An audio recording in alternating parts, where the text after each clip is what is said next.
Interesting fact, the opening notes of Ozzy Osbourne's Black Sabbath begin with a tritone, better known to musicians as the Devil's Interval. Come along with us as we meet patient number 9. It's a beautiful morning with the Barbershop Duet. Hi, I'm Marcus Klinger with Klinger Vocal Studio. And I'm Sarah Vincent with Sarah Vincent Virtual Pilates. But on Wednesdays and Saturdays. We are the Barbershop Duet. Hey, y'all, come on in. Thank you for finding our little barbershop here. If you happen to be here during one of the live premieres on YouTube, why, come on in the live chat. Meet the Whiff Pack, a cool group of friends hanging out from all over the world. Rob's there from Ireland. They'd love to meet you too. They would. And for our mention today, we wanted to catch you up on some of the updates from Ariana and Evans. Yeah, y'all, Peter recently released this video letting us know some news and updates about Ariana and Evans, and what we wanted to bring to your attention is the K2E base is slowly going to be phased out, including the plastic tubs. So if you are a fan of that base or the artwork, the labels, the tubs themselves, this is the time to go check out aegrooming.com or shavingshopclub.com for those discounts. And what is our soap today? We have a new friend to meet, patient number 9. Let's meet him.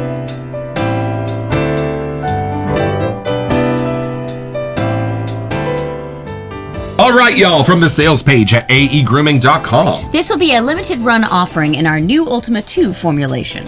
Patient number 9 was inspired by my love for the Prince of Darkness and his love for a certain iconic scent. This isn't a dupe or off-the-shelf fragrance. It simply borrows a handful of familiar notes and pushes them into a world that's unmistakably ours, stranger, moodier, and far more compelling. Now, we've done a tiny bit of reconnaissance. The one scent that Ozzy Osbourne was kind of known for, other than occasionally throwing on some green Irish tweed, was called Number 88 by Check and Sparkle. And the scent notes are not exactly the same as in this one, but they're not exactly different either. It opens with bright bergamot cut by geranium and a jolt of black pepper, a combination that feels sharp, nervous, and alive. In the heart, rose, raspberry, and jasmine swirl together in a way that's lush and slightly warped, like beauty viewed through a cracked lens. Then the walls close in. The concrete note comes through as the cold, damp, and dust-covered walls of a long-abandoned mental institution, the kind where the air still holds whispers of what used to be.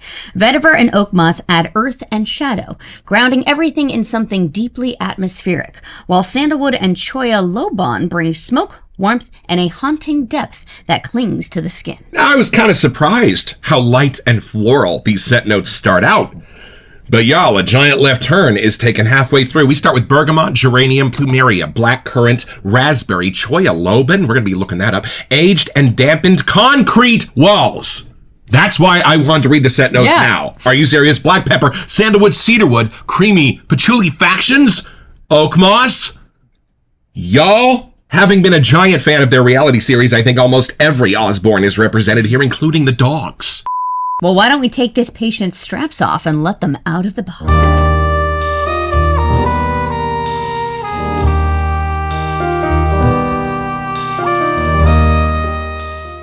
Y'all, we have never had an issue with our A&E products getting here safe and unharmed, but look at how they are packaged. Are you kidding me? Look at how Ozzy peeks out through the packaging, y'all. Oh, and there's that giant Ultima Splash bottle we love so much. Oh, it's even bigger. It's blurred out here. Look at it. I love it. You can kind of... Oh, no, maybe it's the same. They're kind of a blurred image. I want to know who's pushing them in that chair, y'all. I could not be more excited to have my first impression.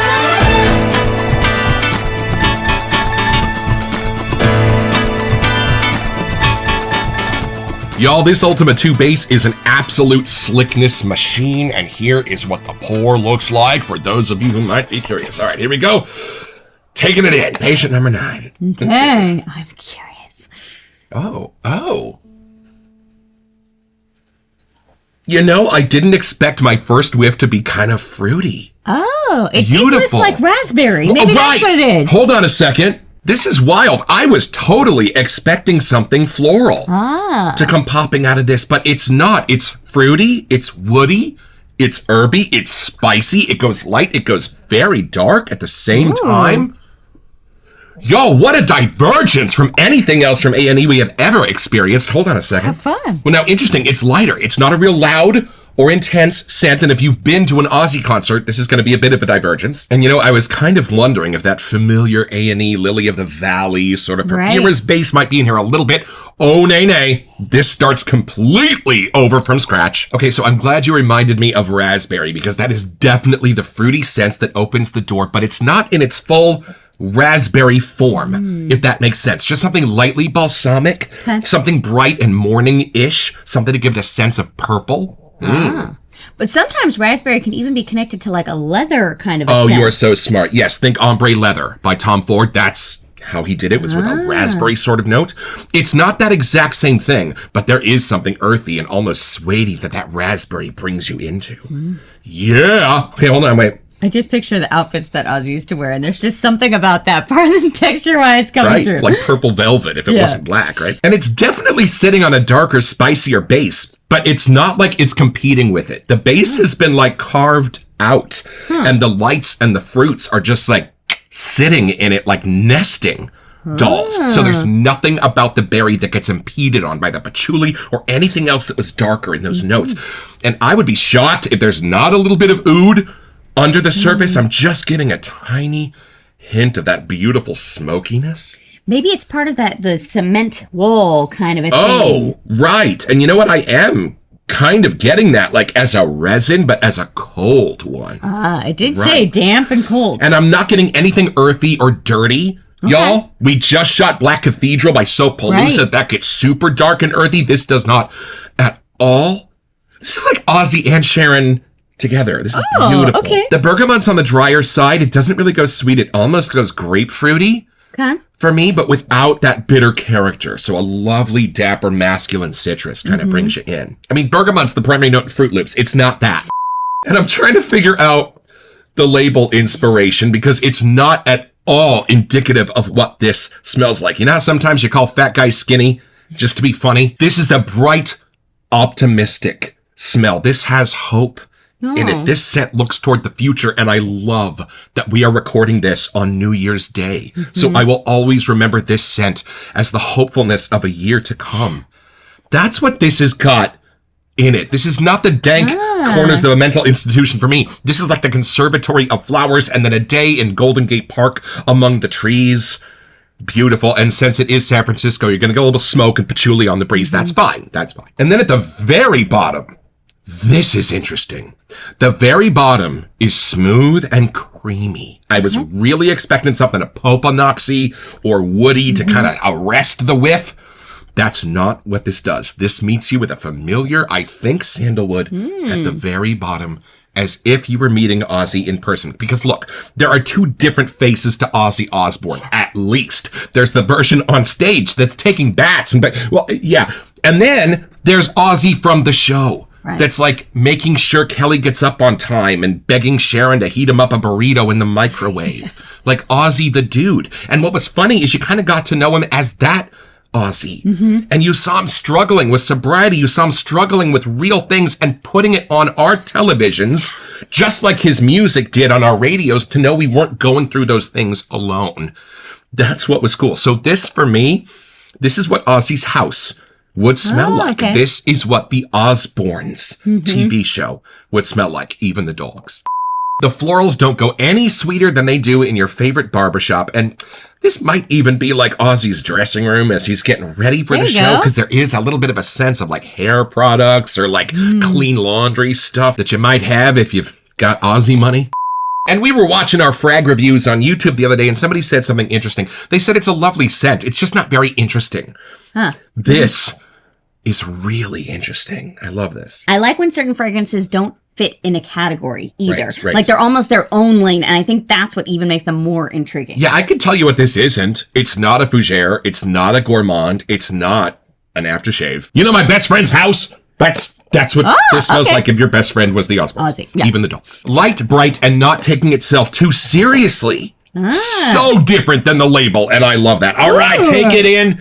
See what you get. I love this thing. Even more intrigued now. And to have another Ultima 2 in our collection. Well.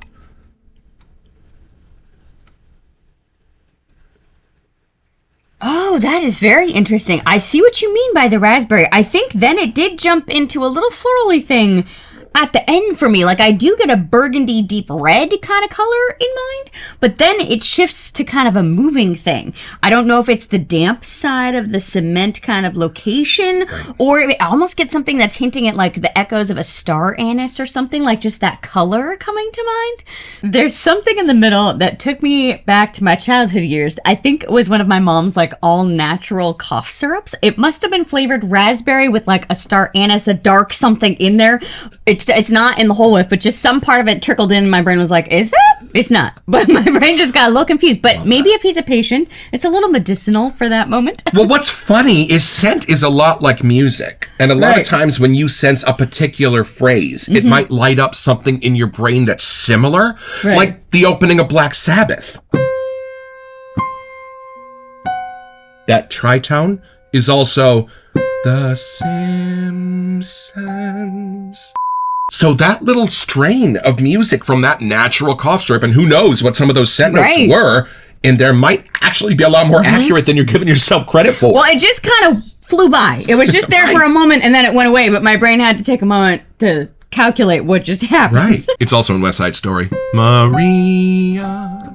Now I'm getting those really like kind of resinous spices, like the lightest part of this scent. You're right. It does not jump into the floral side. Like the clean for me is coming more from the resins, maybe even that kind of cement-ish kind of thing they're hinting at. And there was that other new scent that we don't know yet. So that might be part of this too, because it doesn't go smoky, but there's something foggy in here. Yeah, that's a great way to say it. Because if I do need to look for the smoke, it's almost like smelling a building that burned down 100 years ago. Right. There is going to be a tiny wisp of smoke still in the ruins, but it's not like it's prominent. And it's interesting because it doesn't create a static. Like the logo has a static where it gets blurry. Right. It doesn't make the scent blur together like where you can't find your way out. There's just something like setting the tone or the location for me that's adding just a little bit of that haze coming through. Right. I'd love to know what inspired him to make this a mental institution sort of label, because it is funny how that image pulls against the scent so beautifully, satiristically.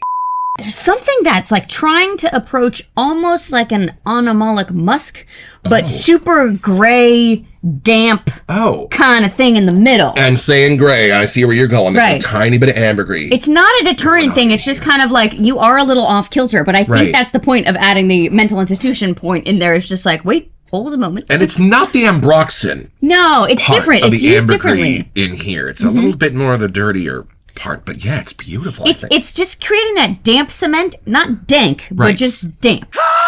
And I think if we had never actually smelled our ambergris sample from our perfumer's organ, we wouldn't know what it smelled like alone. That's the only reason we're finding it in there. I think we're still getting a little used to the Ultimate 2 as well, so there might be other things in the base once we lather this up that may completely go away, but I'm just diving my nose really in there and finding new things, which again is intriguing, and it really makes you want to spend time with this. It's a new place to go and spend your time. Now, I know some of the brethren are going to have a question. Is this masculine or feminine? Where do you put it as a girl type? I don't go to either. I go to a place. I go to a location. It's almost like there's this place in Point Richmond, not too far from us, and there's a bunch of ruins that are just like leftover cement train stations and different things that people have spray painted, and they have this dampness because they literally are on the cusp of the water. So half of the day they're underwater, the other half of the day they dry down. So it doesn't have any of the seaweedy things from the ocean, but the dampness of the cement, and kind of like you're discovering a place you maybe shouldn't go, but you kind of want to go. Our friends took their picture. There's Nando, his band. So there's just something fun about that, like that teenage rebellion, which I think Ozzy carried with him forever. There's something about that here. So I don't get masculine or feminine. I get new adventures and kind of a little thrill factor thrown into this place. Let me do it with perspective. If you smelled Brute before you smelled this, if you smelled English leather before you smelled this, you would say this was 100% feminine. However, if you smell Eternity for Men by Calvin Klein, Escape, and then smelled this, even like CK1, you'd say this is way more on the masculine side. Agreed. In fact, when I'm smelling my soaps in the cabinet, they can change drastically based on what I smelled right before it. It's almost like those notes get canceled out of the soap I'm smelling next. Interesting. Which this came in the box that Tramp Stamp came in. So putting those two next to each other would totally be a different side of things. Like it would make Tramp Stamp, I think, way more feminine, and this seemed way more masculine if they were next to each other. So with a certain lens for me, absolutely Sharon Kelly Osbourne. But with a slight change in perspective, absolutely. Jack and the Prince of Darkness himself. I like that we don't have anything like this. My brain is trying to figure out how to narrow down what we're getting, but I like that it can't. It's a super friendly, clean It is. set for me. Like, this would not really be something I'd want to wear to a board meeting. This is like if I'm taking my nieces to Children's Fairyland for a puppet show. I know. Look at the label. I know. We've watched a lot of videos of old amusement parks that have kind of been taken over by nature when they've just left them. Sutro baths. Exactly. There's something about that. So I feel like, yes, you want to take the kids there, but you also may have a few clowns. You want to put them on a leash. Make sure they're tied to your wrist at the very least. All right, y'all, well, come along with us. We're going to build an Ultima 2 lather and take another look at these set notes. All right, y'all, back to the sales page at aegrooming.com. We start with some familiar territory with bergamot, geranium, and plumeria. There are your florals. Oh. Y'all, and I love that accord because it's not geranium, it's not plumeria. They kind of like meet in the middle and a whole new thing explodes. It's light, it's peony-ish, it's powdered sugar-ish for me, and it does not read floral. No. And I think the important thing is it doesn't read traditionally EDP floral for me. This is not loaded down with hedione or any of those other things that would accompany a high light floral sense. Because then we dive down into some blackness. You like how I did that? Black currant, raspberry. And choya loban. Choya loban? Y'all, choya loban is an Indian frankincense with earthy undertones of balsamic and citrus spice. Which smells deeply smoky, sweet, and resinous. There you go. It almost adds to that damp cement hall kind of a feeling to me. Like which desolate, is empty. Coming up next, age and dampened concrete walls. I think a little bit of oud might be in there for that, just a tiny bit. But I'm not sure what else is doing it because there's nothing in here that's at all squinchy. It's super creative because I don't know if I hadn't read it, if I would know that that's exactly what it is. Right. But I would have gotten that kind of chill factor, the cold, maybe the little damp part. Right. And I love that they said citrus with balsamic because that for me is the heart of the fruits that meet you at the door. Black pepper, another black for Black Sabbath. Sandalwood! There you go. I was right about that. And then a little bit of cedarwood, creamy patchouli fractions. And oak moss. Oak moss.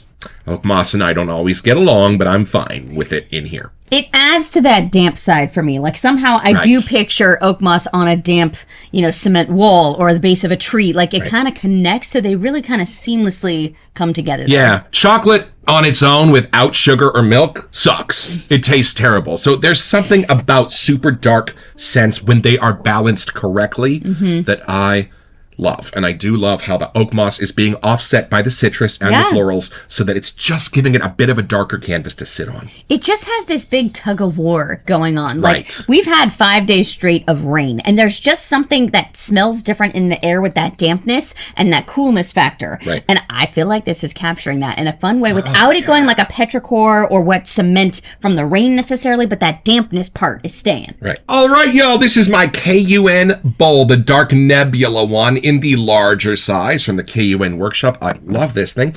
And this is my vintage shaving brush homage from Ariana and Evans. This is the Badger brush. Oh, and this soap is super soft, y'all. Just a little bit of a scrape is going to bring that up onto the stick. And that's how much I'm going to use. I know it's probably a little too much. We have the bigger bowl, so it's fine. It's fine. This is for the head shaver or if you want to throw a pie. Oh, smell the sandalwood. Oh. Just as I smooth out that soap on the bottom of the bowl. Okay, see, now I get like daytime. Earlier I was getting more nighttime. This is different. Ooh. And you're about to see an atrocity live and in color. I'm not going to soak this brush. I know Craig at Opus Brush said I'm not allowed to, and I do what Craig says. When it comes to brushes, Craig is the boss of me. So I'm just going to let a little bit of that water start to draw the soap up onto those bristles. I don't want to build a lather yet. I just want to transfer the soap up onto the brush. Then I'm going to build the lather later. And about every 30 seconds, I'm going to spin the brush. You got like an orange Julius? Yes. Sense jumping out of this in that orangey? But kind of make it more of an adult drink, and then I think you're good. Ooh. All right. Now I'm going to grab a little more of that water. As the bristles of the brush start to expand.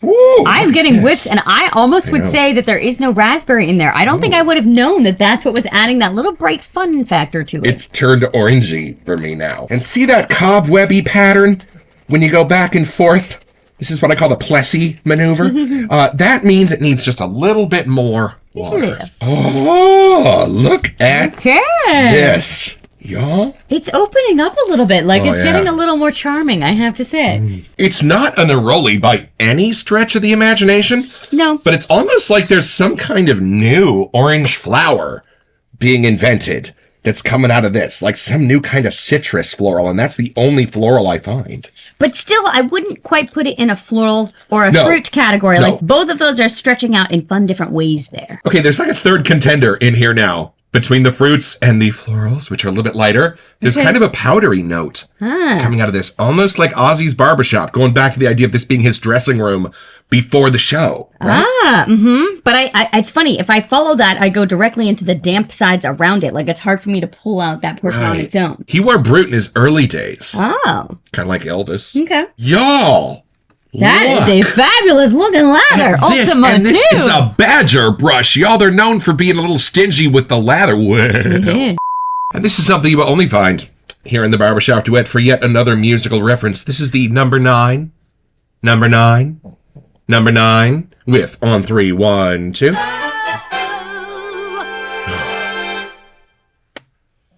Oh, very different. Yeah. Y'all, wait a minute. Remember what I was saying earlier about when you smell something after you smell something else? Yep. When I smell that, the base, after I smell the lather, that smells like a fruit salad. This doesn't. This smells powdery. This smells more cologne-y. This smells like what Ralph Lauren started to do with some of the fruits back in the 70s. Like, y'all. I'm almost getting more of the spices here, the resins, that new Choya Lobon thing. Like, there's something in this part that I'm getting those more. And see, I'm getting more of the patchouli and the oak moss over here now. Beautiful. This is more a real location. Like, I can actually go to this place. Here, it's kind of more in your imagination, but here, it brought it to life. And I'm going to do something I always mean to do, but I usually forget. I'm going to wet the face a little bit before I put this lather on it. All right, here we go. Now, we love watching our shaving with Charky videos from the old days, but Peter hasn't really released a shaving video in a while. We thought you might like to see what this lather looks like. My goodness. Good night, everybody. Like, what do you need? Look at that. Are you kidding me? I know, you didn't even have to build it. It's already, it's there. It's there. It's going to fall off. I mean, you could set a drink on it, y'all. Yeah, look at how dense that is. I know. Yeah, this is a new magic potion, my friends. And you know what? It begs for my more aggressive razors. Yep. This wants my 6S with a 4-plate. That's what this is begging for, and I love it. It's super padded, super protective. Like, I would be braver to do one of those, I think. My Texan Shaves razor, Barry. These would be great friends. Although, if you're using patient number 9, I kind of feel like you should be shaving with a straight. There's just something a little bit more brave and ballsy about more romantic, I think. Well, on that note, let's see if this mental institution has a basement. Go down a little bit deep.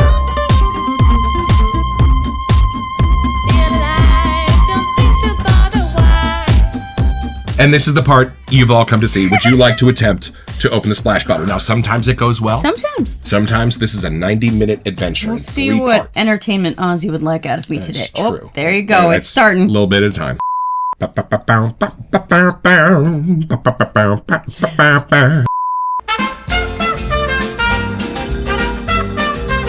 We're declaring defeat, y'all. She's just going to roll it down with her hands. I can't get it off. It's fine. We don't have that kind of time. Some of the splash snuck out, so I'm going to blame that. Here's why this is a great thing. Our splashes have always arrived in perfect condition. Okay. All right, after that, you definitely get to go first. You have earned that. All right. All right, here you go. Your turn. I'm excited. This'll be fun. Ooh, somebody woke up. Chin chin. Oh. What do you think? Ooh. Oh. A tanginess inside the citrus. Big time. Whoa. So now I get a little bit more of an homage to a cologne coming through. As the florals start coming out in the dry down. Very nice. Right. Not that it is an homage, but just like I could put it more in that type of a scent lane, maybe. And y'all, I'm not getting scent notes. Look at my face. I'm getting this blend. I'm getting this place. I'm getting this vibe. Nothing is jumping out above the surface to be like, I am what this scent is all about. Thank you very much. No. This is a beautifully constructed balance. I feel like this kind of really represents watching the show because you wanted to hang out and get a behind the scenes lens. Yeah, remember when we found out Pat Boone was his neighbor? And they were like besties? Pat Boone! Okay, now I'm getting more of the floral side, but they're like dried florals somehow. Yeah, like beautiful. the geranium, plumeria, blackcurrant meeting the raspberry. Those are still somehow, I don't want to say masculine or feminine, but they're kind of like got a different character here. And then that jumps into the Choya Loban kind of thing. So I'm getting more of the top side of this, less of the damp, aged concrete walls that I got more here. Right. And less of the sweet from the florals than I was expecting. The florals are adding something spicy, not sweet. Yeah, this, if you smelled somebody that walked by wearing this, I feel like you'd be super intrigued and you'd want to get to know this person. Like there's something about it that you're like, whoa, who was that? Especially if they didn't walk by. If they are pushed by somebody that looks like that. Yeah, that's definitely intriguing. You would remember that. Yep. And y'all, at the end of the day, the sandalwood for me is the glue. The sandalwood is what keeps it sweet. It's what keeps it creamy. It's what keeps it woody. And it has a way of kind of binding all of the other scent notes so you can smell what it's doing in those little accords. I love how dark this isn't. Right. With it still being kind of on the dark gray scale somehow. Right. So it's pretty simple, y'all. Just be patient number 8. Patiently waiting in his mental institution room to find out who his bunkmate is going to be. But just about the time the van doors open and you start hearing those strains of music echoing across the grounds, you realize you are about to get your own. So head over to aegrooming.com or shavingshopclub.com to find this and a bunch of other stuff I want.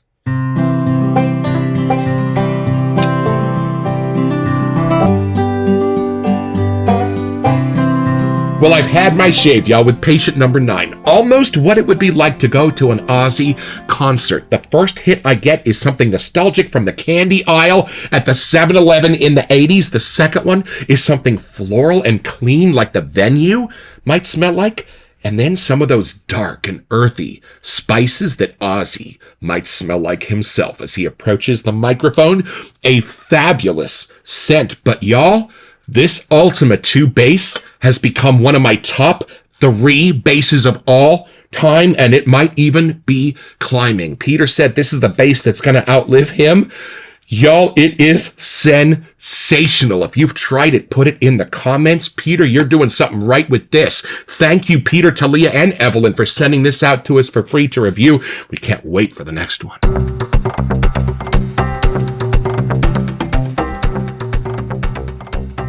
Hey, welcome to Messages. So for our January giveaway, we wanted to give you a chance to get $25 to Sterling Soap Company. Yay, y'all, and all you have to do to be eligible for this giveaway is send us an email here to WeSentYou at thebarbershopduet.com so we can get back to you. It's the only way we communicate about our giveaways, and then check back here on our first February episode to see if you are our lucky winner. Best of luck.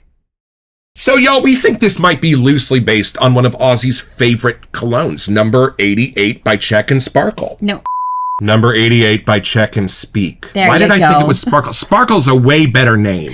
The E is kind of bigger than the K, so maybe you thought that was like an an L without the glasses. We need glasses. Although it would be a little weird if Ozzy wore something by Check and Sparkle. That's why I was like, is he making a joke? Okay, so that opens with Bergamot, Geranium, Rose Otto, OTTO, not like a rose car. No. Cassie. There's like people in these sentences. Right, Frangipani, Vetiver, Sandalwood, Woody, and Mossy. I'm thinking that could be the concrete walls. Mm-hmm. And again, I'm guessing this is the scent that Peter was referencing, but definitely not an AB homage going by the sentence. No. And I love how this is sitting on me. Right? As it dries down. Interesting. A little bit bossy. Yeah. In its way, loud. while being calm and friendly. Well, Peter, Talia, Evelyn, thank you so much for sending this out for free to review. It will be cherished. Thank you for creating the Ultima 2 base. It is creating shockwaves throughout this hobby, and we look forward to doing an interview with you when you get the new jars figured out and everything hits late February. We are so excited. So as of today, January 1st, you can still buy this one. It does say it's a limited run, so run on over if you really want to get your noses on this one. Don't forget your next appointment with the Barbershop Duet. You'll smell better just watching this.